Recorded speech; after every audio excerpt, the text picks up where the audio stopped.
নমস্কাৰ আজি মই আপোনালোকৰ আগলৈ কোকোনাট চাটনিৰ ৰেচিপি এটা লৈ আনিছো যিটো সাউথ ইণ্ডিয়াত খুবেই জনপ্ৰিয় হয় কিন্তু মই আজি অলপ বেলেগ ষ্টাইলত বনাই দেখুৱাম আশা কৰো আপোনালোকে সকলোৱে ভাল পাব আৰু ভাল পালে মোৰ ভিডিওটো লাইক শেয়াৰ আৰু যদি নতুন ভিউৱাৰ হয় আপুনি তেন্তে সাবস্ক্ৰাইব কৰিবলৈ নাপাহৰে যেন তেন্তে বনাবলৈ আৰম্ভ কৰো আহকচোন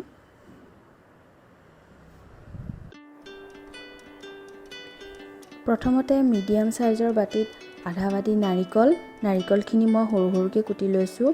আধা বাটি সৰু চানা আদা ৰসুন কলা সৰিয়হৰ গুটি আৰু শুকান জলকীয়া এটা লৈছো আদা ৰসুন আৰু জলকীয়াৰ কোৱান্টিটি নিজৰ আন্দাজ মতে বঢ়াবও পাৰে এতিয়া আমি এইখিনি পেষ্ট বনাই লম প্ৰথমতে নাৰিকলখিনি দিম তাৰ পিছত চানা তাৰ পিছত আদা আৰু ৰসুন এইখিনি মই সৰু সৰুকৈ কুটি লৈছো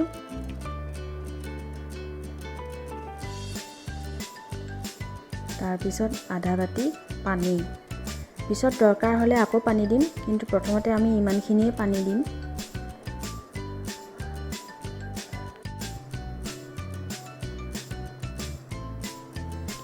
এয়া দেখিছে অলপ শুকান লাগিছে গতিকে মই আৰু অলপ পানী দিম আধা বাটিয়ে দিছো বেছি দিলেও আকৌ বেছি পনিয়া হৈ গলে ভাল নালাগিব লগতে অলপ নিমখ দিম এতিয়া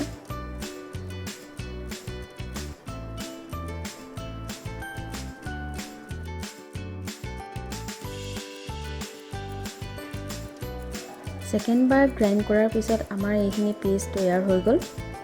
আমি এইখিনি এতিয়া ষ্টিলৰ বাটি এটাত উলিয়াই থম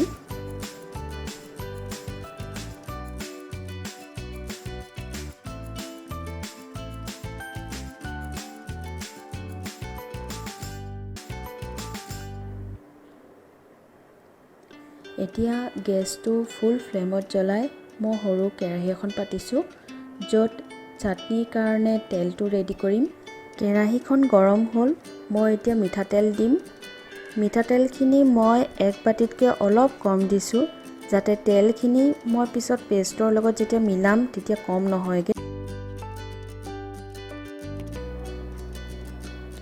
তেলখিনি ভালকৈ গৰম হ'বলৈ দিম ফুল ফ্লেমত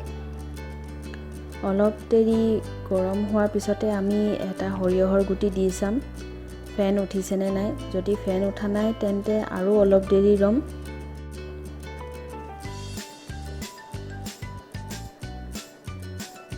এয়া দ্বিতীয়টো গুটি দিওঁতে অলপ ফেন উঠা নিচিনা লাগিছে গতিকে এতিয়া আমি গোটেই সৰিয়হৰ গুটিখিনি দিব পাৰিম সৰিয়হৰ গুটিখিনি দিওঁতে অলপ সাৱধান হ'ব লাগে কাৰণ তেলখিনি পুৰা গৰম হৈ আছে গুটিখিনি দিয়াৰ লগে লগে আমি ঢাকনিখন দি দিম অলপ দেৰি পিছতে আমি শুকান জলকীয়াটো দিম মই 1 মিনিট মানৰ কাৰণে জলকীয়াটো ভালকৈ সিজিবলৈ দিছো যাতে ইয়াৰ পৰা ধুনীয়াকৈ গোন্ধ ওলায়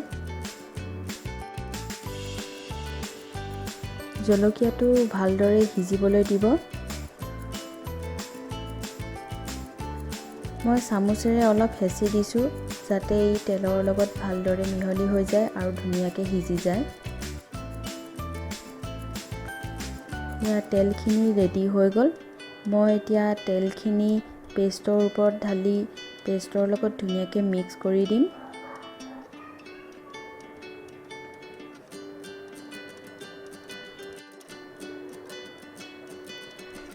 এয়া নাৰিকলৰ চাটনি তৈয়াৰ হৈ গ'ল ইয়াৰ গোন্ধৰ পৰাই গম পোৱা গৈছে যে কিমান সোৱাদ লগা হৈছে